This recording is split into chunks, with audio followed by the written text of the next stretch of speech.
Welcome to the Art of Procurement podcast with your host, Philip Eidson. Here, thought leaders share the trends, strategies, and tactics that you can use to elevate the role of procurement and your career. Hi, everybody, and thanks for tuning in to another episode of the Art of Procurement. And I've been really looking forward to sharing this interview with you. Today is actually the first of 5 different interviews that I recorded on site last week during the Coupa Inspire conference in San Francisco. And I actually sat down with 5 different current and former C-suite executives to discuss really all things procurement. I'm going to share those interviews with you over the next few weeks, and the first one of them is going to be today. And my guest today is Jack Miles. And there's few, I think, if any, leaders in the procurement profession that really have the depth and the breadth of experience that Jack has. He's been the Chief Procurement Officer for a number of the leading organizations across North America, examples including AIG, Prentice Hall, CA, who were used to be Computer Associates, and CIBC. And CIBC are a leader in the Canadian financial services industry. To go with his work in the private sector, Jack, back in 2011, was appointed the Secretary of the Florida Department of Management Services by Governor Rick Scott. And Jack was charged with leading the transition of that department that, in the words of the Florida House Speaker, had serious organic flaws at the time of Jack's appointment. So Jack was really responsible for driving a turnaround in that department. Coming to the present, Jack is currently an advisory board member of Coupa and of DocuSign. He's managing partner of Mainspring Advisors and a mentor to a number of early stage companies and entrepreneurs.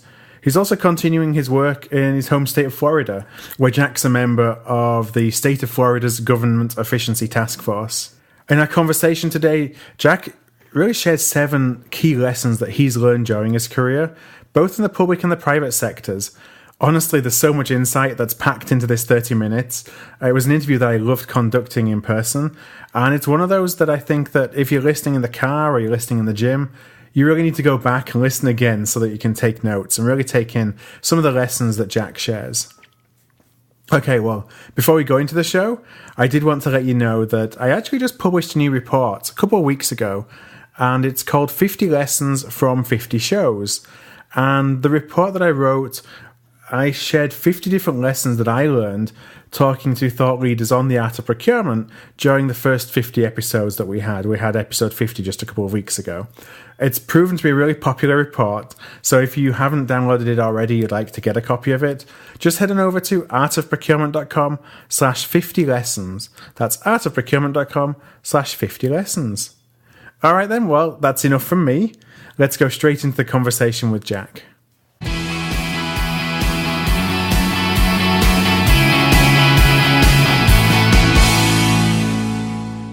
Well, hi there, and welcome to another episode of The Art of Procurement. And as I mentioned in the introduction, I'm really honoured today to be joined by Jack Miles.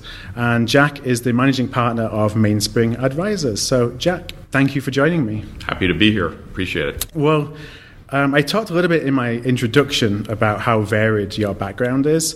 And so I'd like to go straight into really a question that I ask a lot of guests, and that's, did you choose procurement? Did it choose you? How did you stumble across, the work that you came to do? It's a great question, and I chuckle a little bit because I've often said to people, younger folks going into the work environment, despite what everybody will try to push you into or tell you should be thinking about, probably 90% of the people in the world wind up falling into the job that they wind up being in for a long period of time. And that was clearly the case with me. Mm-hmm. I was in a management development program at Prentice Hall. And the management development program was basically, procedural kind of stuff. We did time studies on, mail insertion and all kinds of other things. Yeah. And it was a great place to start. It was a great learning experience. But I also wound up doing some work for the fellow that was vice president of procurement, Gene Hurley. And I was probably 8 or 9 months into the role. And Gene called me up one day and said, "How'd you like to come to procurement?" And my impression of procurement, having done some work with him, is that if I could slightly differentiate myself from the rest of the people in the profession, it would probably be an interesting career. Right. And it's proved to be exactly that. So, a lot of older folks that have been around for a long time, a lot of old things that you were forced to do because that's the way it was, and the opportunity to change that was a great opportunity. And how did the profession evolve then as you started working in it to where we are today, or has it evolved that much? Well, it's been decades for me, probably going on 4 decades, and quite frankly, I don't think much has changed. Right. I don't think that the mindset of some of the people in procurement has changed. There's still a lot of, people don't invite us in, and we don't have a seat at the table, right. and the list goes on and on of things that people say, and frankly, most of that's because there's an empty chair at the table and they haven't taken it, and they don't have the courage to advance some of the ideas and concepts that need to be advanced in order to do well in the field. Why is that, do you think? Is it because it's just easier to maintain the status quo and rather than put your neck on the line? Well, I think, we have a whole series of different personalities that are out there, but I think there's a lot more followers than there are leaders. And I don't mean that, people just follow for the sake of following, but those that are going to step out and really differentiate themselves from the rest of the folks out there. And if you're just going to follow and you want somebody to tell you what to do, well, that's great. We need a lot of those people. But on the other hand, we also need people that are going to step out and challenge the status quo and try to do things much better and continue the continuous improvement. Right. So if there's one thing that you look at from a profession perspective, if you had a magic wand, what would you fix about what we do or how we operate or how we maybe work with our business? Well, it's courage, right? Yeah. It's and I've said that a lot, and people say, "Well, define that." And it's a matter of stepping out and be willing to take a risk. I think when I've joined organizations, the magic has always been to make sure that either through the interview process, I meet all of the leadership in the organization, or at least most of them. And if I don't, then my first task when I come to the organization is basically to go out and meet with them. And the obvious question is, why do you do that? Well, you do that because they need to understand and sort of buy into what it is we're trying to do. Quite frankly, buy into me. Buy into the strategy that we're trying to execute on, even though it's in its very early days, but you generally know. And to get them to a point where they're comfortable picking up the phone and calling me, and when it hits the fan, which it's going to, we just don't know when, those leaders will say, wait a minute, I met with Jack. That doesn't sound like the way they operate. And they'll pick up the phone and we'll have the conversation and we'll deal with it. Yeah, so they know the direction that you're coming from, not that you're trying to push something on them that is completely foreign to what they expect from you. Exactly. So given the experience that you have both, I think, inside and outside of procurement, we talk a lot right now about the fact that we're at a crossroads of the profession, that we're on this cusp of being something wonderful, maybe that we haven't been before. Is that all talk, or is it different this time? Are there circumstances that are making it different this time? Yeah, it really depends on the people that you're talking to around it, and I would say it's probably more buzz and talk than it is reality. Does it need to happen? Absolutely. But do I see good, solid evidence that it's moving in that direction? If you're at something like a Coupa event or things like that, you're kind of attracting people that are somewhat change agents and want to do things. But I still find a lot of people that want to, but are still stuck in the envelope and are unwilling to break away. The concept sounds better than the actual what you need to do to make it happen. Exactly.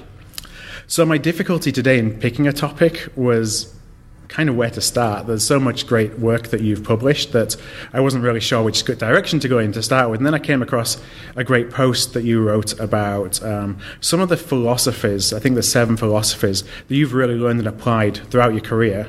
And so I'd just love if you could share and elaborate on what those are so that the listeners can gain the benefit of your insights from your career. Sure. I mean, some of it is you've really got to engage with people, right? And you've got to engage. I've always said that, or often said that credit is something you always give that you never take. Right. And people always scratch their heads around that because they're saying, well, we have to demonstrate our value. And, I'm a measure and manage guy, so this is going to sound really strange, but nothing could be better than a business leader saying to me, you know what, Jack and his folks, the team really does a great job, and I won't do a deal or a transaction without working with them. And that's just sort of the concept, but the reality is that's what we do. Yeah. We look to keep people out of trouble. Many times we've been involved in seeing deals that have been good ones, deals that have had trouble, and deals that we've had to do workouts with. And the reality is, it's what you want to do is prevent those. Mm-hmm. And there are certain things that we know we need to execute on and deal with that, frankly, they may not find to be important right. or necessary, or they think it's going to take too much time. Yeah. And how do we action some of that? And so you would rather spread the word of the good work that you're doing through referrals then, rather than shouting from the rooftops telling everyone how well you're doing. Exactly. And I mean, you can't, yes, there's a handful of people in an organization that need to know some detail around what you're doing. Mm-hmm. But at the end of the day, give the credit, because the reality is you're doing this for others. Right. It's their budget, it's their money, it's their environment, it's their deal. You're helping them facilitate. And I think giving them the credit for it just winds up being a big plus. Yeah, you're essentially a service to helping them achieve what they need to achieve, right. rather than them helping you achieve what you want to achieve. And you sometimes sit there and snicker, and I can tell you I've snickered many times when you hear people talking about all the great and wonderful stuff that that they did and what they accomplished and how they did it, and you realize that there were some battles over that stuff happening, and you had to do battle over getting it to happen. But the fact that they've embraced it, we were talking yesterday with some colleagues about changing nomenclature and how do you start to understand that an organization has really changed. And I've often believed that if you change the nomenclature on what you call something, and then you start to get that nomenclature back from others where they've institutionalized it and started to talk about it, you've truly made a difference in how people think. Yeah, changing minds. I think usually when we come into organizations and start trying to do things differently, people have already got a negative connotation with what we do because they've been in the past. Absolutely. So I think that's one of the keys, isn't it, to driving, to make people think differently and to realize that, well, maybe this time it is different. Absolutely. So the second thing you talked about was doing the right thing. I just wonder if you could elaborate a little bit on that. Sure. I mean, doing the right thing isn't always easy. And again, you've got to take a look at your role and your function. And in addition to that, the fiduciary role and function that you have to do the right thing for the organization. Yep. And, sometimes you've got to bob and weave within that. I mean, I had an example years ago where we were called into a deal last minute, had a lot of work to do, needed a bit more time to get something done, because we felt it was a bit of a governance issue or something that would be important later on, at least potentially. Wasn't given the time, but the charge to the team was figure out how far you can get within the time we've got and leave it at that. The deal got signed. Months later, the business leader came to me and he said, "Jack, we have a problem. That stuff that you told me about, we're actually having a challenge with it now, and I have no idea what to do." And I said, "Read the agreement." We got about 80% of it baked in. He said, "But I didn't give you the time." I said, "We figured it out." Mm-hmm. So, we have a fiduciary responsibility of the organization to do the right thing, irrespective sometimes of what people want to give us the ability or the time to do. How do we determine what the right thing is? Some of it just comes, it's the silver hair. Sometimes you just know over years what's going to happen. Yep. And, you've been through it before, you've seen it, and trust me, we're not always right. But, I think Jackie Robinson's ratio batting average was like 330. So, you're still world class if you have a 330 batting average. Exactly. And I've always get corrected on it now, but the phrase used to be that ball players at bat 500 get paid some pretty good money. Right. So we don't have to be right all the time, but we have to be directionally correct. Right. And people know that you're trying to do the right thing. Right. Absolutely. Next one you talked about was thinking globally and acting locally. Yeah, I had a great colleague of mine that is actually a CPO for the city of Westminster in the UK, and he actually coined the phrase, "We're going to be global." Mm-hmm. And it's a little bit awkward to say, but we think from a global perspective, but we act locally. And I think, especially as U.S.-based companies, we're somewhat arrogant in thinking that business is done the way we do it around the world. Yeah. And, I think, you talk about, there's a lot of different things we could use as examples, but if you take a look at globally dealing with real estate and facilities, right? Companies in the U.S. will pick a U.S.-based company who partners with other players in different regions and areas, the names of which most of them don't even know. Mm-hmm. And then you talk to your friends, so you're going to get some more space in the UK, and they engage with the partner, and folks are scratching their head and say, these folks are not great players. Right. So it kills your credibility. Yeah. So from my perspective, it's a matter of looking at the best-in-class players wherever you are and then finding a network in which you can knit those together. The simplest way to do it, obviously, is just select one player that deals with it on a global basis. Right. But I don't think that's going to give you the best credibility and the best outcomes. No, and actually, speaking as someone who worked in the UK for US companies, I can completely empathize at that point. That's something that we would always be challenged with, and when that would occur, we would then just go and do our own thing, and it really it didn't help the credibility of what the US team, the global team, were trying to implement.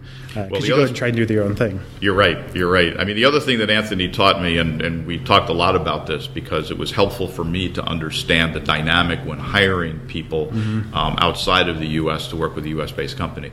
And Anthony's words, and I'll never forget it, is Jack, it's an acquired taste, right? Because you have to understand what the problem is that I think folks overseas, non-U.S. based, understand that more than the Americans understand it. And we've got to get better at doing that, given the globalization and everything that's going on. Yeah, culture is huge. Actually, the way that you operate in different cultures, it's not just about pushing a message from the center and expecting that everybody will act in the same way. Because even what is procurement means different things to different people depending on where they are in the world. Absolutely. Next one was seek first to understand.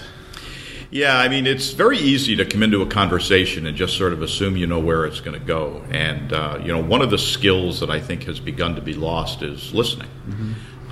You hear what someone wants to do, get the entire concept, because the concept sometimes changes as they articulate it. Right. And listen to the entire thing and work to find ways of commonality or points of commonality that focus more on the sameness versus the differences. And if you find that a good chunk of it's the same, you got a couple of things to tweak. But, ask and have a conversation as to why and how and understand the rationale. Right. Many times I've found that, I'm coming into a conversation or discussion with certain predetermined notions, yet as you go through the discussion, you find there's some merit in what someone else is thinking or suggesting. So deal with that. And, people support what they help create. So if you're able to lay out some of those concepts and they're able to buy into them, then you can articulate on the strategy, or you can pivot on the strategy and deliver good value. No, it's important that people do buy in, if they buy into something, when they have an active role in actually creating it rather than you operating in a silo. Absolutely. Next one was prepare and share. Yeah, one of the challenges that I found in the procurement business is people don't do their research. And they don't go out and, it goes back to understanding a little bit, but they don't go out and do the research. And, a great example is this conversation where you went out and you did some research and you come out with some things. And what did you wind up doing? Pivoting from what we were originally going to talk about to something else. And there's goodness in that. So I think from a procurement perspective, there's a lot. And if you look at the whole RFP process, which is a rather arrogant way to do things, is that we want to buy something. We don't know exactly what it is, who we want to buy it from, what the marketplace is out there, but let us give you the list of 175 things that we think that you should be able to do. That have nothing to do with what you actually do. Absolutely.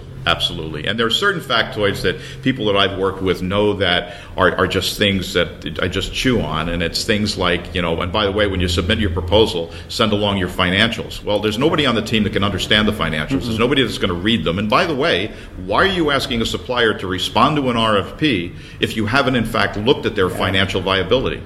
So all of that stuff should be done. It's almost respect for the suppliers. That work should all be done ahead of time. And do your homework and understand. And suppliers won't always like this, but the reality is you're taking them down a path of almost commoditization. So rather than deal with 16 players, do your homework up front, boil it down, and wind up with a panel of 3 or 4 players, any of which you would be relatively happy dealing with if, in fact, the value proposition in the end is the right value proposition. Yeah, you already know that you're going to want, that there's a possibility for you to work with those companies and you'll be prepared to award them the business. Absolutely. I struggle with, is it because we're so overworked or is it because we're lazy with an RFP that we just kind of send it out and we use that as our intelligence tool and then try and farm these same 100 questions to get what we need versus doing the upfront work? Well, it's a great question, but if people are overworked, why are they creating more work and looking at a larger number of RFPs? I mean, I just did it for our homeowners association, so I've been out of this for a while, but we have a small community, 28 homes. We're all volunteers, and we got tired of doing it all ourselves. And so we proposed that we would find a management firm. Yep. And, there were a couple that came to mind. But I did a little bit of homework, came up with 7 of them. First thing they all want to do is send me a proposal. Didn't say no, but right. You know what? They sent me, well, what did I find? I found that out of the 6 that sent me proposals, 2 of them were like double the price of everybody else. So we parked them. One of them didn't have licenses, so we took them out of the process. And, I went through the RFP or their proposals and basically said, hey, there's some stuff in here that we didn't think of. And we took the information and we put it into our spec sheet, sent them out a spec sheet and says, take a look at this. I've already gotten your proposal, but tell me that everything we've got in here is going to be covered, or if it's an up and extra, what it's going to cost us. They all came back and it was a done deal. Now, I could have sent it out to everybody, but I already knew that 3 of them weren't going to be qualified. Yeah. What's the point? And you said about commoditizing it. When you're sending it out to 10, 20, 30 people, I've even spoken to somebody who's sending it to 100 people, then ultimately you're just trying to commoditize it, and that might not be what you need or what you're buying. You're actually wanting people to provide solutions to a challenge you have, not to provide something that you may think looks good on an Excel sheet and spits out the right number at the end of it. Absolutely. And I mean, the other challenge with this, and I had a large deal that we did for a large financial services company years ago, and we were actually not suggesting the lowest price. And I remember being challenged by the president of the group. Sat there. It was with my team, and he looked at me and he said, "Jack, I can't believe that you are not presenting me with the lowest cost alternative." Yeah. And I said, "Lowest cost isn't best value. Right. I can tell you that they will not be able to deliver on this long term. And we're looking at getting into a 5-year deal. And the reality is, this deal that we're recommending is a deal that will live on, and they'll be able to deliver on." And that's what we ultimately did. My team, there was like a gasp in the room when the question was asked. But the reality is there's a good answer. And it's where you have to have the courage, again, to stand up and do what you believe is the right thing. Yeah, not just necessarily something that aligns with what your objective is, because that just helps you chalk off a few more $100,000 or $1 million towards some cost avoidance target that never even means anything. Exactly. You talked about value, and that was the final point that you made, was adding value to others. Well, it's like the example that I just gave. It's not always price. It's not always cost. I mean, cost is a factor. Price usually isn't, but it's the overall cost. And it's the whole value proposition. How do you weave innovation into it? How do you weave leadership into it? I mean, you look at emerging technologies today, and, when we made our first bet on e-procurement, technology, which was about 20 years ago. Yeah. They were big, they were expensive, they were challenging. We saw all of that. We sat around and said there's got to be a better way. And of course today, we're sitting at the Coupa event, and there's a better way to do this stuff. It's it's cloud-based, it's easy to implement, it's all those other things. But we looked at all of that, and we realized kind of what's the value proposition in this. And it was also looking at the leadership team. And who we thought was going to take the business to the next level, because everything we wanted wasn't there. Yeah. But we realized that we were early adopters, and it was going to take some time to get there. And personally, I believe that because of our positioning with this particular supplier, and they wanted our input, we would have the ability to be able to influence some of what they were going to be doing as far as future functionality. So that's all in the value proposition and things that you need to look at. So how do you go about educating, or how have you been had success in educating leaders about what value may look like when it's different from what their preconceived notion of what you should be achieving is? Well, some of it's kind of creating almost disciples in some of this stuff, right? And over the years, I've had people that have sort of followed and come over to companies that I've worked at, and that's been a big plus. But people get the concepts. There are some people that are going to understand those concepts, and they're going to adapt to them, and they're going to understand what's going on. I think leadership, one of the traits of leadership is being relatively predictable. And when people understand where it is you want to take the business, and where you want to go with it and how we execute on doing some of that. It's a very easy process because all they have to do is apply the steps and the decisioning against the strategy, and if it fits, it ain't rocket science, right? So you just kind of move forward and you do that. The other thing is to be supportive, because I was in a group one time, and it was a similar sort of question. And how can you sort of describe what you do with your team that kind of makes you different? And I've sort of lived to not totally regret this, but I'll tell the story. Is that I ask folks, they're not always the nicest thing to watch, but a bullfight, and you see a matador in the ring with the bull. And what happens when the matador gets in trouble? Usually a bunch of clowns come over the sideboards, run out, right? They distract the bull, and they allow the matador to get back up on their feet, compose themselves and start again. Well, guess what? I'm the clown in the bull ring. So when my folks get in trouble or something happens and they're following the guidance and directions that we really want to follow, it's my responsibility to make sure we support them, back them up, and deal with what we have to do. And I've often said that, every project, every situation that you get into, there are things that work well and there are things that don't work well. And what separates the really good players from the ones that are mediocre is the ability to be able to recover. And you recover quickly, and you move on, you raise your hand, take your foul, and get it over with, and just keep going. And you've got to have leadership that's willing to support that and understand and basically take on that risk. Do leadership typically do that? No. So is there a way that you can encourage them to, or is it really situational? It comes back to courage again. I mean, are you willing to step out? And, what I said in the very beginning is the reason that I got into this business is that I realized if I could slightly differentiate myself from everybody else in the business, it could be a pretty interesting career. And it has been. And I think, I and the teams that I've been fortunate enough to work with, we have differentiated ourselves and done some good stuff.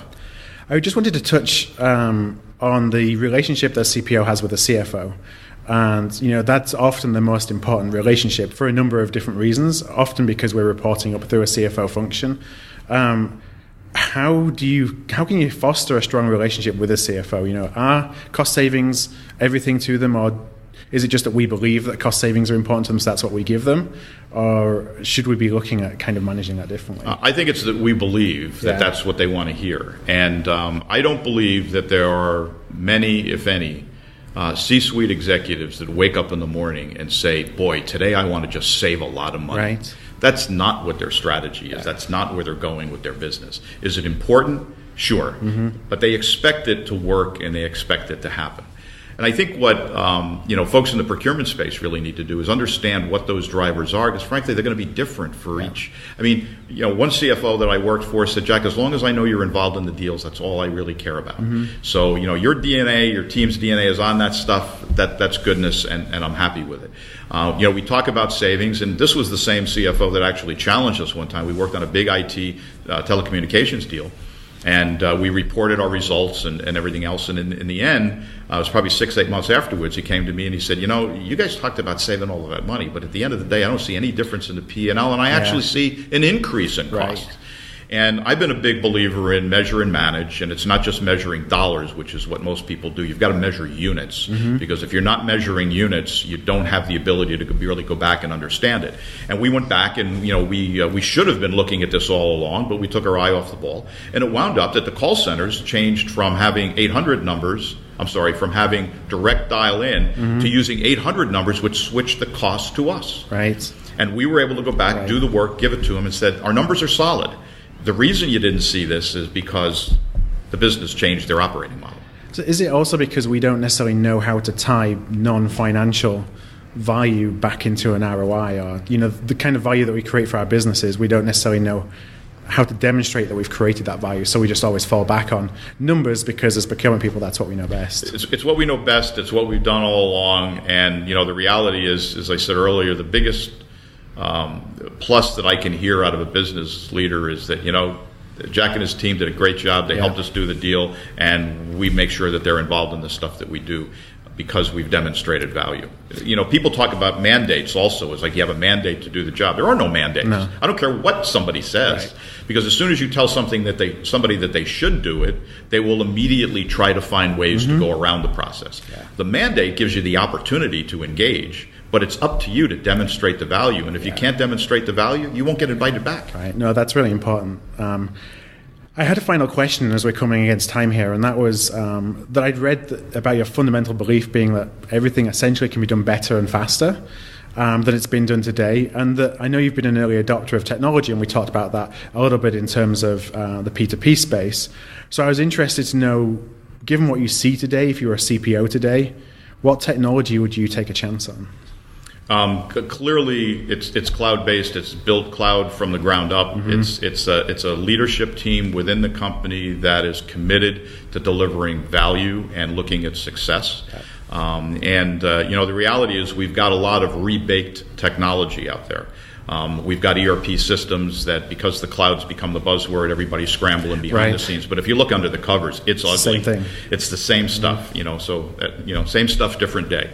And I think people have to get smart, and most of them are, and they've got to take a look at what's out there. But if you look, I'm obviously on the advisory board of Coupa. Mm-hmm. I don't lend my name or my engagement to firms that I don't have a firm belief in. Yeah. And when you look at what they're delivering in the marketplace today, it is different, and they're doing a great job. They're focused on their customers, and they're focused on value. Well, Jack, thank you very much for your time today. I wanted to ask if listeners would like to learn a little bit more or to find some of your writing or engage a little further, is there a good way of them to find you? Absolutely. I'm on LinkedIn, mm-hmm. and it's John P. Jack Miles. Look me up, send me a message, and happy to connect. And a lot of the postings that we've done, I actually publish some of those on LinkedIn. Great. Well, I will link up to your contact details on the show notes of the page. The show notes are actually going to be at artofprocurement.com/DAO, which is actually TAO, artofprocurement.com/DAO. And I'll also link up to the post, which was the inspiration behind the questions that I had for you today. So thank you very much for your time. Thank you. It's been a pleasure. Thanks, Jack.